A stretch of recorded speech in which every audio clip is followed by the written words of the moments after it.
I'm Laurel Beaversdorf, strength and conditioning coach. And I'm Dr. Sarah Court, physical therapist. With over 30 years of combined experience in fitness, movement, and physical therapy, we believe in strong opinions, loosely held. Which means we're not here to hype outdated movement concepts. Or to gatekeep or fearmonger strength training for women. For too long, women have been sidelined in strength training. Oh, you mean handed pink dumbbells and told to sculpt? Whatever that means, we're here to change that with tools, evidence, and ideas that center women's needs and voices. Let's dive in.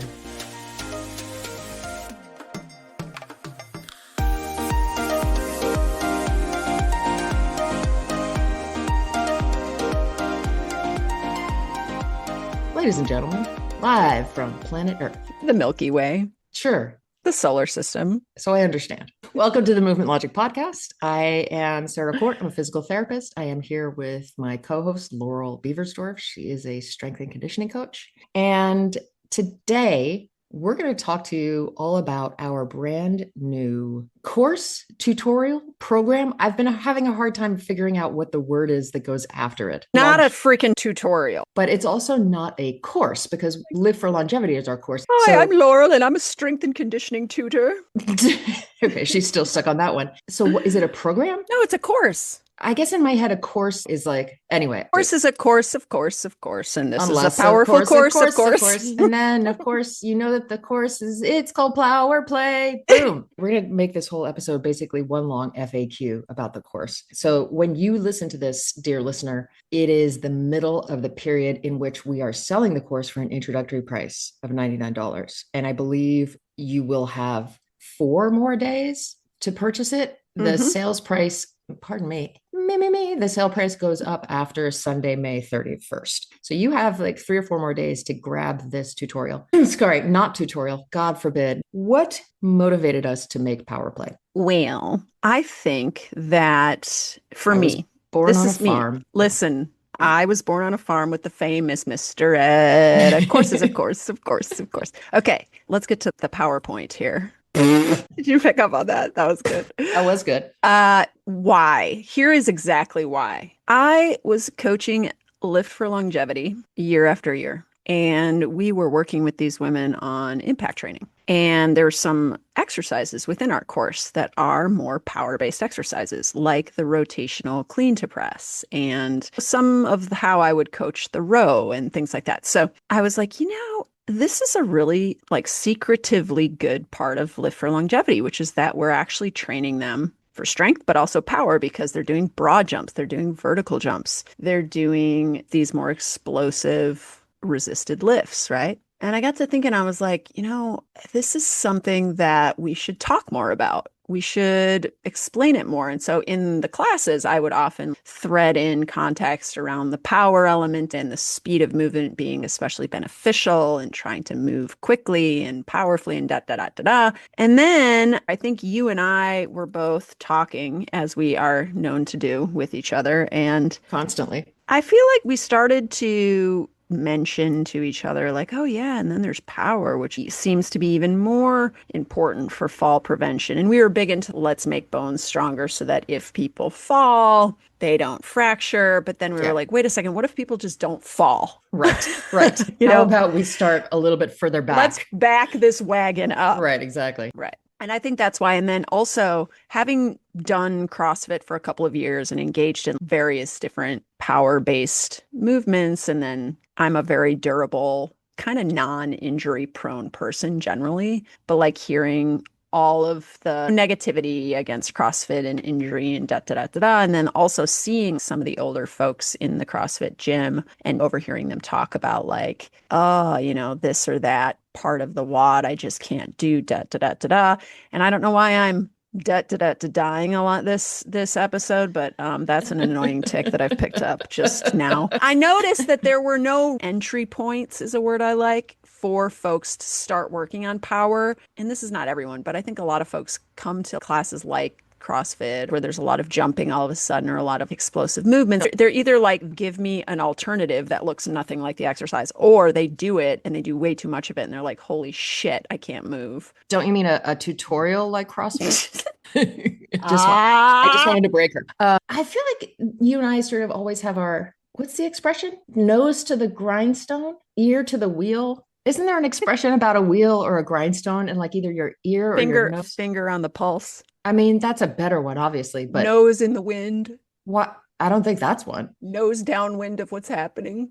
That just sounds like you're smelling something bad. I think, anyway, would you do me a favor and look up what that expression is while I talk? I think it's ear to the grindstone, but I have no idea why you would put your Why would ear it in a be an grindstone. ear? Oh, it's a popular mix-up of two different idioms. Apparently, you put your nose to the grindstone, There you go. but And you what do you keep put your ear to the ground. ear to the ground makes sense. Yeah, why would I want to put my nose on a grindstone though? It sounds like I'm just gonna like shred my nose. It's literally as bad as putting my ear there. I don't want to put anything on the grindstone. That's like the opposite of what I want. What the fuck was I even saying? I don't know. By the way, this is our best episode trying to sell a course. What am I trying to say? Oh, okay. So Laurel and I tend to kind of have an eye on like what's going on. What are people talking about? What are we seeing? And also where we're seeing gaps in education. And so like I'm going to say that tutorial word again, Laurel. I'm sorry. But like when we Please stop. started Movement Logic, we started making tutorials, continuing education tutorials for movement professionals. Yep. And so we did it because we saw like, oh, there's not a lot of great Con Ed out there. And then we made Live for Longevity because we were like, hang on, women are being scared off of using barbells, and they're one of the greatest tools out there for weightlifting. And we want to make women less intimidated or less nervous. So then we made Live for Longevity. And now I am seeing women in their 70s, 80s who are clients of mine. And there is a stark difference between the ones who still have retained some amount of power and those who don't, because it's not just like we think of Olympic lifts and box jumps, like Laura was talking about, these really difficult power exercises that if you don't have an on ramp to, no, you shouldn't start there. And that's where people get really intimidated and turned off. But what we don't tend to think about is if you're 80 years old, standing up out of your chair is a power exercise. There is a velocity component. If you're not getting that active pushing happening fast enough, you're falling backwards on your butt. Or using your arms. Something to propel you. Yeah. You just fall backwards on your butt. I see it all the time. So it's hard to use your arms on a toilet. Can we talk about that for a second? Unless you get like railings installed, which is often what needs to happen to retrofit a house for an older person. A lot of times you can use your arms to get out of a chair because there are arms on the chair. Right. But then when you're on a folding chair or maybe a pew at church. Rolling chair. You don't want to be pushing on a rolling chair. I've seen somebody do that and I was like, oh, Nelly, please stop doing that because that's not going to end well for anybody. And that's part of the problem is even if you can push, this is what I see, even if you can use your arms to push off the armchair, you're still now stuck with that angle of force behind you, right? The strongest part of your standing up is your arms, right? And now your arms are behind you and you're like, well, fuck, how do I get my weight onto my feet better? Yeah. So it becomes like an actual problem for people that I then have to coach them through. And what we're seeing, if we back it up, 30, 40 years, is that because we don't regularly engage in activities of power the way we used to when we were kids, the way you played hopscotch. I mean, pretty much any sport. Yeah. Yeah. Right. When people stop being active, they certainly stop playing sports. And, we lose that power capability. And then you just kind of like skate around it as a problem, right? But then it becomes a problem when 30, 40 years down the line, you're having a hard time getting up off the floor, getting out of a chair, picking up something heavy and hoisting it all the way overhead onto a shelf. These are power movements that show up in day to day. And that's where I think the big disconnect is for most people. They don't connect the fact that a box jump now seems hard or impossible with what that's going to look like down the road if they don't start to on-ramp some more of those movements. Our friend Caitlin Casella, Practice Human on Instagram, I love this so much. She showed a quote unquote box jump of a patient of hers jumping up onto a fat cookie. A fat cookie. 45-pound plate. Thank you. I don't know why the word is. But let's just call them fat cookies. Well, I'm just going to finish the sentence. So she had one of her clients jumping up onto a 45-pound plate. That's not a box jump by the purest definition of it, but that was a jump onto probably, 5 or 6 inches. What an awesome place to start. Because if somebody is afraid of doing a movement, then you regress it, right? You make it accessible. Yeah. And that's what we've done in power play. We don't have any box jumps in power play, though. No, we don't have any box jumps. Yeah. What I notice about group classes is that it is just impossible to take an individual in a group class and determine exactly what it is about this particular movement that needs to be scaled and to give them the most appropriate entry point. And what I think we've done with power play is that we've really explained clearly all the different ways that a power exercise can be changed in very simple ways. And we've then explained why you would choose one way over another. And we've outlined in a demo video a progression of this is generally less stress until you progress all the way to the end to this variation, which is generally more stress. And, we're not going for the highest amount of stress for every single individual. We're going for the amount of stress that that person can experience and positively adapt to, and then be prepared for that next stage up. And that kind of granular exercise prescription can't happen in a group class because the person leading the class has sometimes 40 people in front of them, right? And so then the person attending the class is given like one or two other options to work with. And there's nothing wrong with that.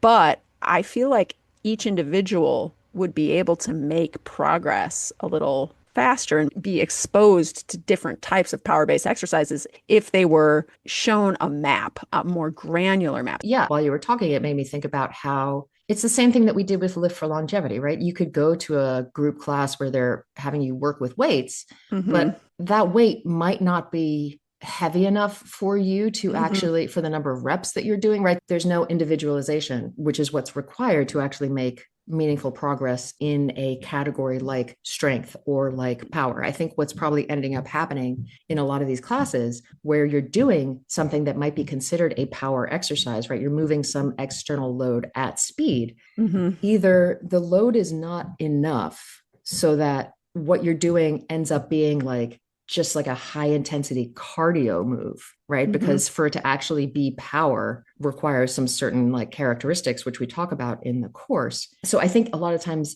it's an exercise that could be power were it scaled properly to each person in the class, but there's just no way to do that. Yeah, I mean, all of these qualities exist on a continuum. Like, so running does involve power, and even slow jogging involves some amount of power. But if we're trying to maximize this adaptation specifically for a particular activity, like, say, standing up from a low toilet seat, right? Mm-hmm. Then the amount of resistance we're working against and the speed at which we're moving start to matter. And so Right. just going out for your run, while it is contributing to your ability to move with some amount of speed, right? Like Stu Phillips gave the example of crossing the crosswalk and the time limit that you have, or just walking quickly, which gait speed is a marker of sarcopenia, right? So they'll use Mm-hmm. gait speed to diagnose sarcopenia. If gait speed is below a certain speed, it strongly suggests that someone probably has sarcopenia. However, if you are using structured exercise to enhance a particular quality, the good news about power is that it, first of all, doesn't take very much time. And second of all, you want to be prioritizing speed of movement. So once you've hit this ceiling of fatigue in the set, you can go ahead and just stop, because what's going to Right. happen after that fatigue sets is your speed of movement is going to slow down. And therefore, you're no longer really optimizing that adaptation anymore. You're starting to drift into, like you said, endurance. So I want to go back to Yes. these granular ways that we can alter the exercise stress of a power-based movement, which we teach in Power Play how to do this with every single exercise. And we make it very simple because we give you a progression where these ways of manipulating the exercise are basically represented. But we Mm-hmm. also want you to understand what's just happened. Why is it actually less stress, or why is it more stress? So number one is volume. Okay. Doing more of something is more stress. Doing less of something is less stress. So that is kind of a separate category of what we're going to talk about next, which is intensity, right? So how do we alter the intensity of a power-based move? And we give you several different ways to identify this. One is really easy, like just increase or decrease the external load that you're lifting in the exercise. So we do have exercises where we ask you to move a weight through space. It could be a kettlebell, a dumbbell, a medicine ball, right? We give you lots of options, and it probably shouldn't be that heavy, right? We achieve maximum power with loads as light as 30% of your 1RM. That's a lightweight Mm-hmm. by pretty much all exercise science definitions. And it can go up to 70%. But, for most activities of life, we're probably going to want to live a little bit closer to that 30%, because standing up from a chair, right, should be a fairly quick movement. We can also involve more or fewer joints. So a lot of the ways that we scale an exercise back is we actually simplify the movement pattern. We take out some aspect of the movement that is complicating it, right? So instead of doing a skater jump, which is going to require you to abduct your thighs and then adduct your thighs and then abduct your thighs and then adduct your thighs, there's going to be an opening and a crisscrossing of your legs. We'll have you just do speedy lateral squats, right? So now we've really simplified and involved fewer joints and joints in a more simple way. You can also increase or decrease intent of effort. This is one of my favorite ways because it can be done to any exercise and it's very simple. It's to just try a little harder and jump a little higher or move a little faster or Yeah. slack off a little bit, move a little slower, jump a little lower, right? Yeah. And you then can kind of turn the dial Yeah. up on how much force you're going to be experiencing because, if you jump faster, you'll jump higher and then you'll land harder, right? But also for something like a speedy sit to stand or a squat jump, right? You can actually just turn the volume down a little bit and give it a 5 out of 10 effort instead of a 10 out of 10 effort. You'll probably be able to control the movement better, to refine your takeoff and landing mechanics a little better, and you're going to experience less total stress so that your body can actually take whatever stress you are experiencing and grow from it. And then eventually you're going to be able to dial up that intent of effort, right? I think an equivalent idea, because I just love that, like, one of the things you can do is just try harder, Yeah. right? It's like you don't need special tools, you don't need extra Mm-mm. time, you don't need skill. You just got to put a little more oomph behind it. That's kind of different from lifting weights in that you have to try harder at the end of the set once fatigue has set in to Right, continue to right. move the weight. But you can try hard right out of the gate in a power exercise. You could do a 10 out of 10 jump, rep number one, Totally. right? Or you could do a 5 out of 10 jump, rep number one. Like the way I think about training lifting a lot of the time with my clients is like, let's say I have them do a lift and they can only get through 4 reps of it, maybe 3 reps of it. But this is not a person where I'm trying to, train the heaviest maximal load kind of thing. Mm-hmm. So that's when I reduce the load of their lift so that they get more exposure to that load.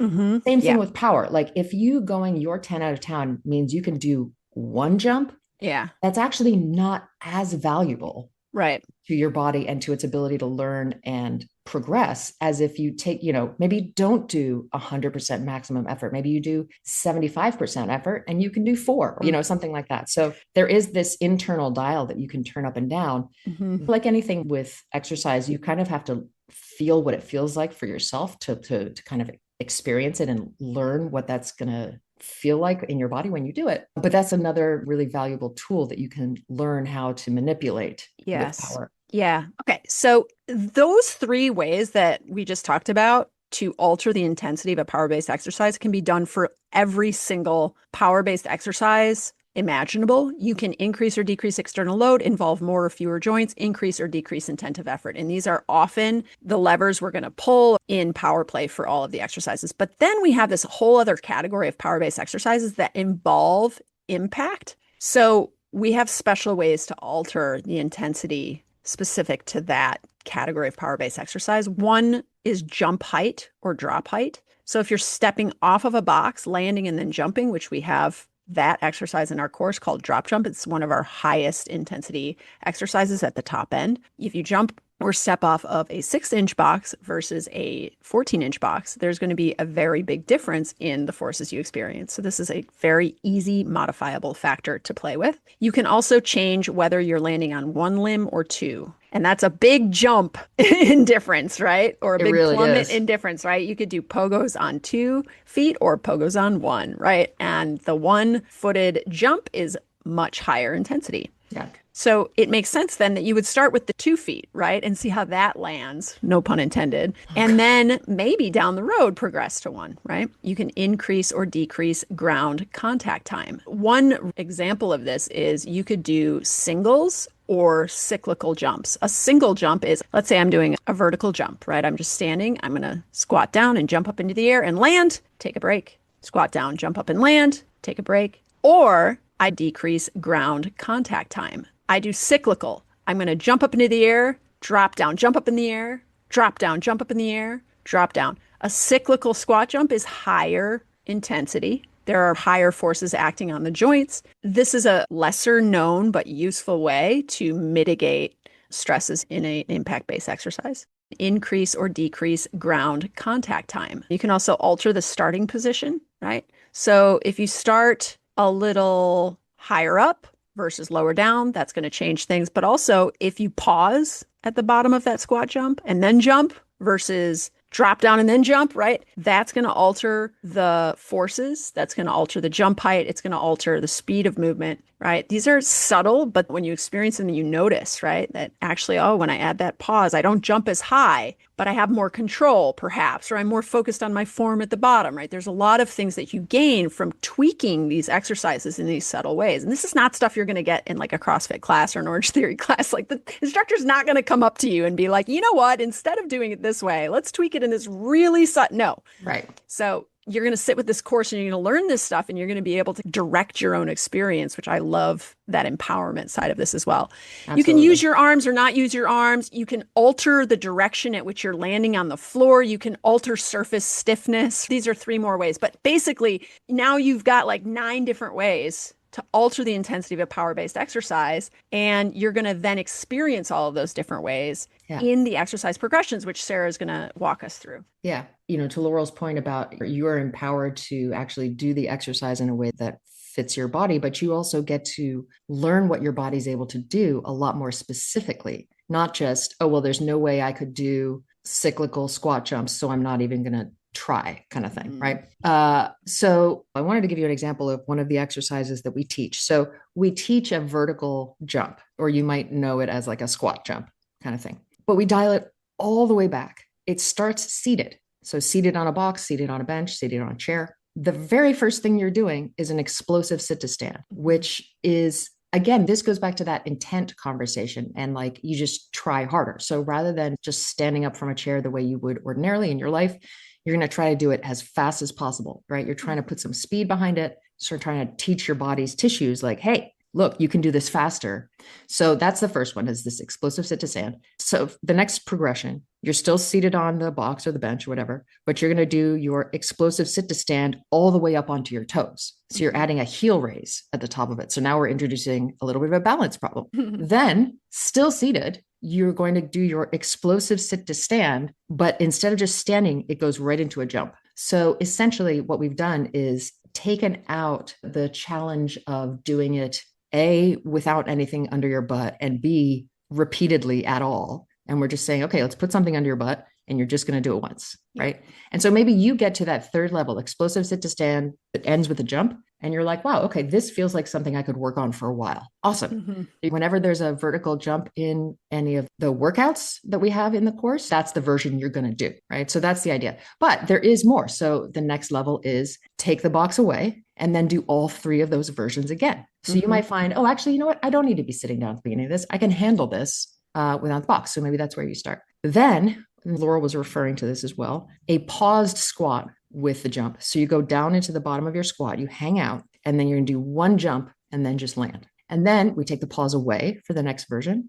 So you come down into your squat, you immediately propel back up and you just do 1 jump. And then finally, the full expression of the pose, which is an old phrase from yoga, is that cyclical squat jump where you're just going over and over again and you're not stopping. So hopefully this description of the progression is helpful for people to understand, like, okay, something that looks a little too challenging for me in that final version, there's like 9 places along the way where I could stop and work that logically will lead me to the next step and to eventually being able to do the cyclical squat jumps. It's like weight training. Like you don't start somebody with the heaviest barbell or the heaviest load and say, go do some deadlifts. You teach them the form, right? With a lower load. You get them used to what it feels like. You work on breathe. Like there's all these things that you work on before you then get to the sort of like heavier versions. And so conceptually, it's the same thing. It's just we're asking you to do a little bit of that strength work at a much faster speed. Yeah. I find that some of the biggest complaints I hear when we put our nose to the grindstone and our ear to the ground and our nose downwind of what's happening. And our eyeball on the concrete. It's just all these things that sound horrible. Yeah. Is it's usually, from my perspective, something along the lines of my knees can't handle that anymore. Or if it's between women, usually, right? Hmm. I can't handle that anymore because I leak Right. my pelvic floor slash bladder slash whatever it is. I've had too many kids, right? Hmm. Or it's just, you know what? I'm too old for that. Hmm. Right. One of those. Yeah. And I think what it comes from is that people go through a period of not doing this type of exercise. And this period could be years, right? Hmm. Decades. And then they get it in their mind that they're going to try something, right? Whether it is CrossFit or Orange Theory or some group fitness class. Or even And like, oh, I'm going to go play basketball with some friends. oh, yeah, You or know, running. yeah, I'm going to Yeah. return to something that I haven't done in maybe decades Right. Or and jump expect it to be roping. the same. Yeah. Yes. Yeah. Yeah. Yeah. And then they're like, oh, fuck, like I can't do that anymore. And Right. they, I think, misattribute the experience they had to the activity rather than the dose of the Right. activity and Right. their preparation for that dose. And so, when we have knee issues after we do a bunch of power-based movement or we leaked or we just feel like we got run over by a truck. I wish that people had enough background to go, I probably can do that type of stuff, but I went to a 45-minute class and did 100 repetitions of these different types of exercises. And maybe after not doing it at all for decades and then doing 100, whatever it was, jump ropes or box Right. jumps or Yeah. wall balls or whatever it was, like maybe that was just too much. And all of those actual movements and moving quickly, like, is completely within my Right. ability and my pelvic floor's ability to handle it and my knee's ability to handle it if I were to introduce it in a much smaller dose. And so Yeah. that is also why we created Power Play, because what we give you with Power Play is we give you the smallest possible dose. We're like, here's where you should start if you have any doubts. Mhm. And then here's how you very gradually progress when you are ready.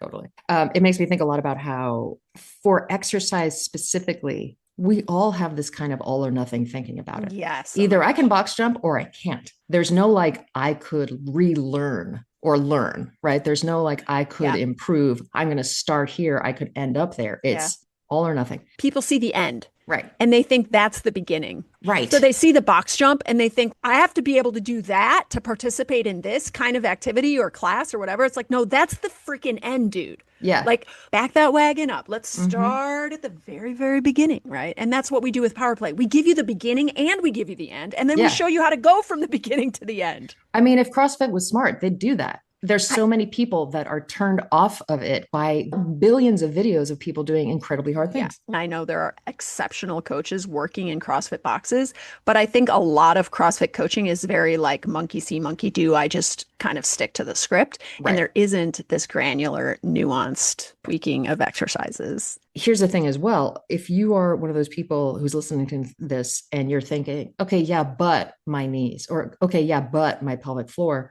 if you start to engage in these types of exercises at a dose and a level that is actually appropriate, that your body can handle currently, that you can then progress, guess what? Your Yeah. knees and your pelvic floor and your anything else is actually going to get better. Hell yeah. It's not going to hurt you so much. You're Yeah. not going to find yourself leaking, Yeah. right? It is this thing. I mean, to your point about people see the end and think it's the beginning, there's just so much basic care that you could do for your body that would Yeah. take care of these smaller problems now so that they don't become bigger problems later. And especially the pelvic floor one. I mean, a perfect Mhm. example of that is people who have never dealt with any sort of incontinence issue that they are having, and they just kind of like muddle their way through it. They wear pads, whatever. And then they get older and then they're discovering, oh, you know what? This incontinence has gotten worse. And I am actually not getting to the bathroom on time, and I am soiling my underwear because I lack the power to stand up with speed and get to the bathroom fast Yeah. enough. Like, Yeah.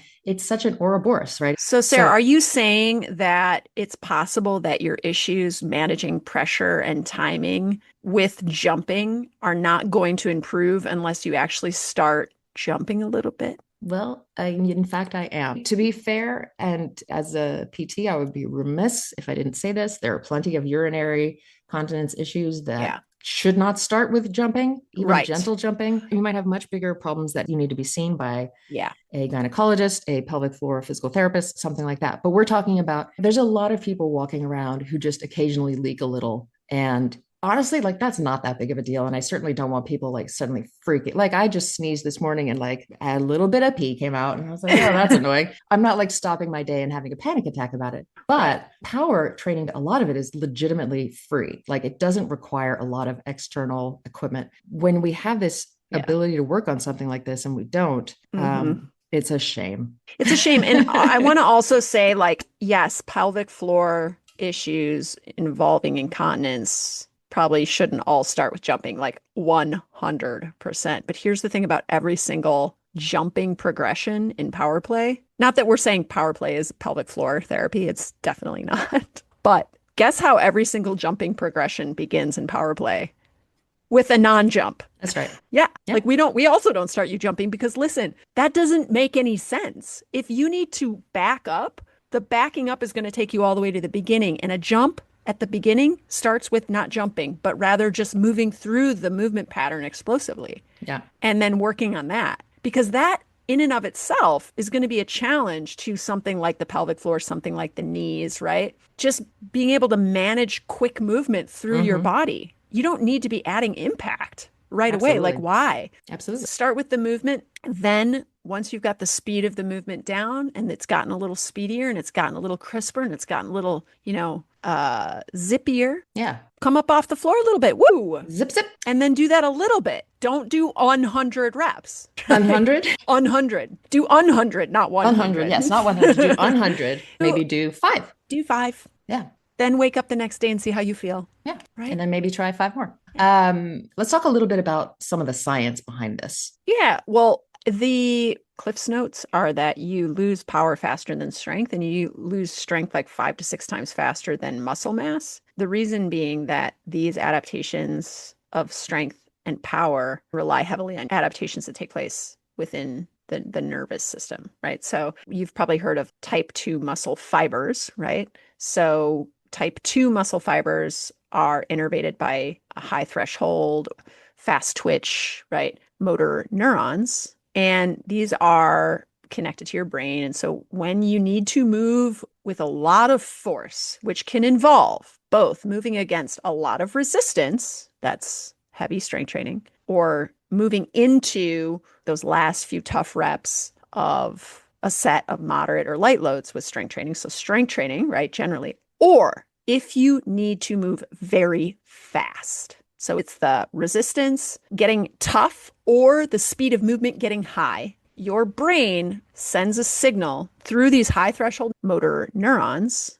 that connect to these type 2 muscle fibers that make up in some of your muscles the majority of the muscle mass. The majority of the fibers of that muscle are actually type 2, and it's genetically determined and everybody's different. But just know that a lot of the muscle on your body is these high threshold motor units. And if you're never actually moving against resistance in a high intensity context, or you're never moving fast, these fibers don't get recruited, they don't get used, and guess what? They freaking go away. Yeah. Your body's like, guess we don't do that anymore, don't need this, because your body is brutally efficient and biologically, it only keeps around the stuff that you actually need to survive. And so if you're never sending it the message that we need this, that circuitry goes away. But what happens is that your body's like, well, let's not get rid of this fiber. Let's make it a type 1 because we're using type 1 fibers for the activities of our life, which include walking, standing around, sitting around, doing like low-level housework, maybe occasionally doing some yoga, some Pilates, right? Not high-intensity, fast stuff. So we're just going to take these and we're going to make them a type 1. And then what happens is that your ceiling, it drops, right? So your potential starts to drop because the type 2s never come back, right? The type 1 muscle fibers, which are more about low effort, endurance, postural type processes, which you're using all the time, right? Like sitting here, we're using our type 1 muscle fibers just to not collapse into a puddle on the floor, right? So those don't really need to be maintained because living your life maintains them, right? Right. You must use these type 2 fibers for high force, fast movements, right? So we want to be able to continue to do that. And so the way we continue to do that is by doing that. Right. Right. Yeah. And for anyone who's listening to this and thinking, well, shit, have I lost too many of my type 2 fibers? The good news is it's always a good time to start training them, using the ones that you have and Yes. dusting them off, waking them up, bringing We them back online, we still need you. right? And reminding them that they're still necessary so that they stick around, Yeah. right? And it doesn't actually matter what you've lost or how many. You'll never know. No one will ever know. Right. So why worry about it? Just do the stuff that's going to keep them around. Right.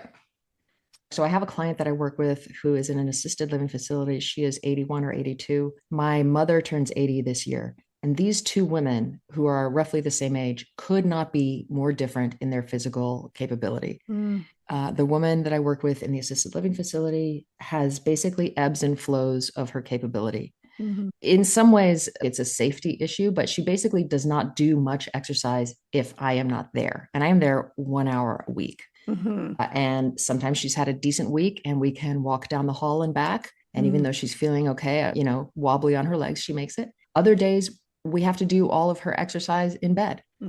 And it's got to be tough to be her because everything is convincing her that inertia is the best place to be. Everything in her body. She has some neurodegeneration, so a lot of stuff in her brain. Mm-hmm. But she does know that she needs to be doing more, but she does not possess the internal motivation of whatever type, whatever might be necessary for her to do it. I contrast that with my mom. I really think the fact that she has played tennis her whole life is the biggest difference because she's getting some aerobic-ish activity, but she's getting power training. She's getting impact. She's having to deal with all of these different forces. I also did start her lifting weights, but she doesn't enjoy it very much. So I don't pressure her on that. Although I'm now training a friend of hers. And so I'm trying to use this subtle pressure where I'm like, oh, well, Nancy can now deadlift the same amount as you. And she's only been doing this for like 3-4 months. Yeah, because I'm sure your mom's competitive if she plays tennis. In a sort of sporting way. Yes, she's competitive. I don't know. She may still not care enough about the weightlifting. Okay. but the contrast between these two women is so stark. There's another woman that I've started seeing more recently on Instagram. I believe her name is Christine or Chris Hudson, who we're going to try to get on the podcast. She's 72 and she's out there. She's basically producing the kind of content that we're trying to produce, but she's living proof of it. She's 72. Like, yeah. Right. So that's always sort of front of mind for me. Like I'm not 72. I have no idea what it feels like to be 70 or 75 or 80, but I just have in my, vision all of the time, clients who look like my mom and are having the kind of life my mom is having where she's active and she's out. There's no disruption to the things that she wants to do because of her physical capability. Tell me again, how old is your mom? She's turning 80 this year. Wow. She does everything she wants. Yeah. There's nothing that's like, oh, I can't do that. It'll be too hard. Versus my client who basically can't do much at all. Most of life is not available to her And anymore. how old is your client? My client is 82, I believe. Okay. So basically the same age. Yep. But a very different historical run up to that age. And as a result, a very different life at that age. Yep. I have clients who are predominantly interested in the health and longevity side of personal training. And then I have clients who are athletes. I've got climbers, disc golfer, I've got cyclists, and then runners, right? Like 50% of them are recreational athletes, 50% of them are not. And something that comes into the programs of almost everybody eventually is some kind of power-based movement. And the prescription has nothing to do with whether or not they're a recreational athlete or a non-athlete. It has everything to do with their personal preferences, their goals, and their training history, right? And so the reason I share that is that I think that people see power-based movement and they think that's for athletes, and therefore that's not me. I don't identify as that. But fact of the matter is exercise, and you get out what you put in. And so even though you don't identify as an athlete, you can still develop qualities of an athlete by engaging in the specific types of exercises. Right. And those exercises are really just general inputs. They're general inputs that can enhance so many different activities. So if you don't think of yourself as an athlete per se, like you don't play tennis or you don't run or whatever, so much of the daily life activities that you engage in are mirrors of athletic movements. They might be happening in a slightly less explosive way, or they might be happening in a smaller range of motion, or they might be happening in a not as obvious kind of mirror of the athletic movement, but they're athletic movements. And the more that you go through your day, I think, and ask yourself, what would it be like to actually have to do this slowly? You start to realize how much of your movements are actually done with some speed, some zip behind them. Yeah. And that's what we're trying to preserve with Right. power. We're Right. trying to preserve that spunk, that speed, that zip, that bounce, that momentum that you're able to generate. So just a little experiment for the audience, right? For the next rest of the day, think back to this challenge or this prompt, right? Which is notice how you're moving, not just the bigness of the movement, not just the amount of stuff you're schlepping around or carrying, but notice the speed at which you're moving. Yeah. And notice those moments in your day where you actually have to pick up the pace a little bit more, or heft or heave or hop. We need to be able to do that because you're going to quickly realize you do it all the time. Right. And that's power. That's power. And one other thing about it that we haven't even brought up yet, I can't believe, is how much power is involved in balancing or recovering from a loss of balance, right? So that it doesn't become a fall. It's reactive. Yeah. The patients that I work with who have neurologic conditions like Parkinson's disease or multiple sclerosis, that's the way that we train power. Because for them, they have a condition that is getting in the way of their body's ability to do certain movements. And so, especially for my Parkinson's patient, one of the things that Parkinson's does to your body is it slows you down. Mm-hmm. So we spend a lot of time doing the real zippy, quick heel raises and real quick knee into the chest kind of movements, because that's the kind of thing she needs to be able to do if she catches her toe on a rug and trips, right? She still needs to be able to move fast. So there's all kinds of reasons why you can and should train power, no matter your age, no matter your sense of yourself as an athlete or not. It's always a good idea. Sarah, do people have to spend a half an hour during the workout working on power? They sure don't. And in fact, they shouldn't.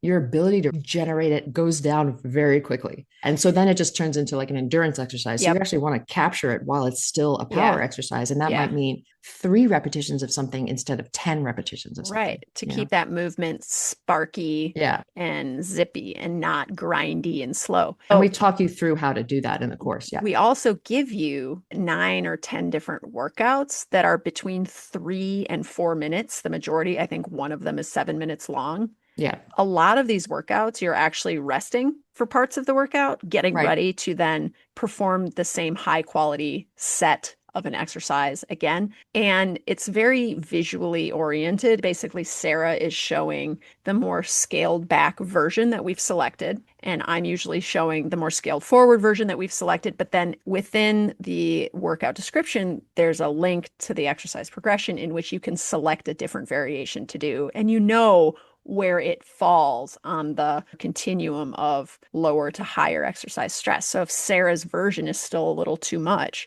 well, open up that exercise and go back a few steps and start there instead. And then we just have a timer on the screen and we show you for how long to do the exercise, and then you rest. And then you might do a different exercise and then rest, and then you might start over and do it all again. And it's very modular in the sense that this 3-minute chunk can slot into anything you do, right? You could do your power before you go on your walk. You could do it before your yoga practice. You could do it before your Pilates. You do it before your strength training. We do recommend that you do it first because, again, it's sneakily energy demanding. And because we're trying to use type 2 fibers, right? Those type 2 fibers are hungry fibers, man. They require a lot of energy. And so we want to be energy rich and fresh to create these high quality, speedy movements. But 3 minutes, right, is so not a lot of time.